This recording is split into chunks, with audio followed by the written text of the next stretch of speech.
ಎಲ್ಲಾ ಪಾರ್ಟಿಯವ್ರದ್ದು ಹಕ್ಕು, ಎಲ್ಲಾ ಯುವಕರದು ಹಕ್ಕು. ಸೊ ಅವ್ರ ಮೇಲೆ ಏನು ಈ ರೀತಿ ಲಾಠಿ ಚಾರ್ಜ್ ಮಾಡಿ ತೊಂದರೆ ಕೊಟ್ಟು ಅವ್ರಿಗೆ ಎಲ್ಲಾ ಟಿವಿಗಳ ಚಾನೆಲ್ಗಳಲ್ಲೂ ಕೂಡ ಎಲ್ಲ ಧಮಕಿ ಹಾಕಿ ಏನು ತೋರಿಸದೇ ಇದ್ದಂಗೆ ಮಾಡಿ ಪಾಪ ಎಲ್ಲೆಲ್ಲಿ ಅವರವರು ವಿಡಿಯೋ ಮಾಡ್ಕೊಂಡಿದ್ರು ಅದನ್ನ ಹಾಕಿದ್ದಾರೆ. ಯೂಟ್ಯೂಬ್ಗಳಲ್ಲಿ ಬಂದಿದೆ, ಅದು ಈಚೆ ಬಂದಿದೆ. ಬಟ್ ಯಾರು ಮೀಡಿಯಾನವರು, ಪ್ರಜಾಪ್ರಭುತ್ವ ವ್ಯವಸ್ಥೆಯಲ್ಲಿ ಮೀಡಿಯಾ ನಾವು ಶಾಸಕಾಂಗ, ನ್ಯಾಯಾಂಗ, ಪತ್ರಿಕಾರಂಗ, ಕಾರ್ಯಾಂಗ ಅಂತ 4 ಪಿಲ್ಲರ್ಸ್ ಅಂತ ಕರಿತೀವಿ. ಅವ್ರು ಯಾರಿಗೂ ಕೂಡ ಅಲ್ಲಿ ಹತ್ರ ಬರಕ್ಕೆ ಬಿಟ್ಟಿಲ್ಲ. ಪ್ರಜಾಪ್ರಭುತ್ವದ ವ್ಯವಸ್ಥೆಯಲ್ಲಿ ನೀವು ಮಾಧ್ಯಮದವ್ರು ಏನ್ ಮಾಡ್ತಾ ಇದ್ರು, ಯಾಕಿದನ್ನ ಪ್ರತಿಭಟನೆ ಹೇಳಿಲ್ಲ? ಮಾಧ್ಯಮದವ್ರದ್ದು ತಪ್ಪಿದೆ, ಎಲ್ಲಾ ಪಾರ್ಟಿಯವ್ರದ್ದು ಹಕ್ಕು, ಎಲ್ಲಾ ಯುವಕರದು ಹಕ್ಕು. ಸೊ ಅವ್ರ ಮೇಲೆ ಏನು ಈ ರೀತಿ ಲಾಠಿ ಚಾರ್ಜ್ ಮಾಡಿ ತೊಂದರೆ ಕೊಟ್ಟು ಅವ್ರಿಗೆ ಎಲ್ಲಾ ಟಿವಿಗಳ ಚಾನೆಲ್ಗಳಲ್ಲೂ ಕೂಡ ಎಲ್ಲ ಧಮಕಿ ಹಾಕಿ ಏನು ತೋರಿಸದೇ ಇದ್ದಂಗೆ ಮಾಡಿ ಪಾಪ ಎಲ್ಲೆಲ್ಲಿ ಅವರವರು ವಿಡಿಯೋ ಮಾಡ್ಕೊಂಡಿದ್ರು ಅದನ್ನ ಹಾಕಿದ್ದಾರೆ. ಯೂಟ್ಯೂಬ್ಗಳಲ್ಲಿ ಬಂದಿದೆ, ಅದು ಈಚೆ ಬಂದಿದೆ. ಬಟ್ ಯಾರು ಮೀಡಿಯಾನವರು, ಪ್ರಜಾಪ್ರಭುತ್ವ ವ್ಯವಸ್ಥೆಯಲ್ಲಿ ಮೀಡಿಯಾ ನಾವು ಶಾಸಕಾಂಗ, ನ್ಯಾಯಾಂಗ, ಪತ್ರಿಕಾರಂಗ, ಕಾರ್ಯಾಂಗ ಅಂತ 4 ಪಿಲ್ಲರ್ಸ್ ಅಂತ ಕರಿತೀವಿ. ಅವ್ರು ಯಾರಿಗೂ ಕೂಡ ಅಲ್ಲಿ ಹತ್ರ ಬರಕ್ಕೆ ಬಿಟ್ಟಿಲ್ಲ.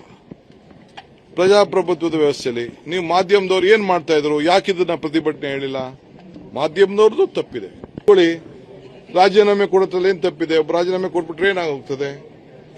ಪಾರ್ಲಿಮೆಂಟ್ ಅಲ್ಲಿ ಚರ್ಚೆ ಆಗಲಿ, ಇವೆಲ್ಲ ಕೂಡ ಚರ್ಚೆ ಆಗಬೇಕಿದು. ಪ್ರಜಾಪ್ರಭುತ್ವ ವ್ಯವಸ್ಥೆಯಲ್ಲಿ ಎಲ್ಲ ಕೂಡ ಆಗಬೇಕು. ನಾವು ನಿಮಗೂ ಎಷ್ಟೋ ಸಂದರ್ಭದಲ್ಲಿ ಟೀಕೆ ಬೇಡ ಅಂತ ಹೇಳ್ತೀವ. ಟೀಕೆ ಮಾಡಬೇಕು. ಟೀಕೆ ಮಾಡಿದ್ರೆ ನಾವು ತಿದ್ಕೊಳ್ತೀವಿ. ನಾವು ಟೀಕೆ ಮಾಡಿದಾಗ ನೀವು ತಿದ್ಕೋಬೇಕು. ಇದು ವ್ಯವಸ್ಥೆ. ಇದು ನನ್ನ ಅಭಿಪ್ರಾಯ. ರಾಜ್ಯದಲ್ಲಿ ಕೊತ್ವಾಲ್ ಆಡಳಿತ ನಡೀತಾ ಇದೆ ಅನ್ನುವಂತ ಆರೋಪವನ್ನು ಮಾಡಿದ್ದಾರೆ. ನೋಡಪ್ಪ, ಅವ್ರ ಖುಷಿಗೆ ಏನ್ ಬೇಕಾದ್ರೂ ಮಾತಾಡ್ಲಿ, ಹೆಂಗ್ ಬೇಕಾದ್ರೂ ಮಾತಾಡ್ಕೊಳ್ಳಿ. ನಾನು ಈ ಸ್ಥಾನಕ್ಕೆ ಬರ್ಬೇಕಾದ್ರೆ ಒಬ್ಬ ವಿದ್ಯಾರ್ಥಿ ನಾಯಕನಿಂದ ಹಳ್ಳಿಲಿ ಹುಟ್ಟೊಬ್ಬ ಮಗ, ಅಲ್ಲಿಂದ ಬಂದು ಇಲ್ಲಿವರೆಗೂ ನಾನು ಬೆಳೆದಿದ್ದೀನಿ. ಎಷ್ಟು ಪರಿಶುದ್ಧವಾದಂತ ರಾಜಕಾರಣ ಮಾಡ್ತಾ ಇದ್ದೀನಿ, ಪರಿಶುದ್ಧವಾದಂತ ಆಡಳಿತ ಕೊಡ್ತಾ ಇದ್ದೀನಿ.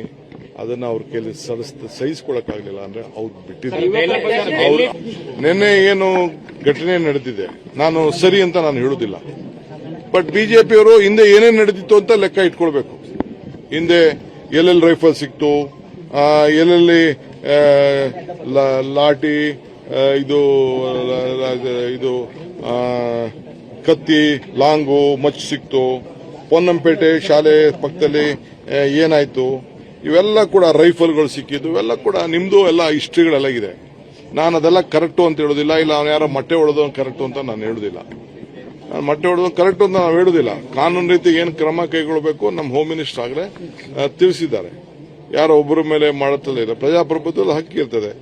ಸುಮಾರು 100ಕ್ಕೂ ಹೆಚ್ಚು ಸಂದರ್ಭದಲ್ಲಿ ಪೇಪರ್ ಲೀಕ್ ಆಗಿದೆ. ಈಗ ಇಡೀ ದೇಶದ ಯುವಕರು ಮತ್ತು ಇಡೀ ವಿಶ್ವ ನಮ್ಮ ಭಾರತದ ಯುವಕರ ಭವಿಷ್ಯದ ಬಗ್ಗೆ ಯೋಚನೆ ಮಾಡ್ತಾ ಇದ್ದಾರೆ.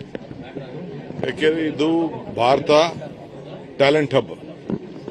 ನಮ್ಮ ಟ್ಯಾಲೆಂಟ್ ಇರೋದು ನಮ್ಮ ಭಾರತದಲ್ಲಿ. ನಮ್ಮಲ್ಲಿರುವಂತಹ ಟ್ಯಾಲೆಂಟು ಇಡೀ ಪ್ರಪಂಚದಲ್ಲಿ ಎಲ್ಲೂ ಇಲ್ಲ ಅನ್ನೋದು ಎಲ್ಲರೂ ಕೂಡ ಒಪ್ಕೊಳ್ತಾರೆ.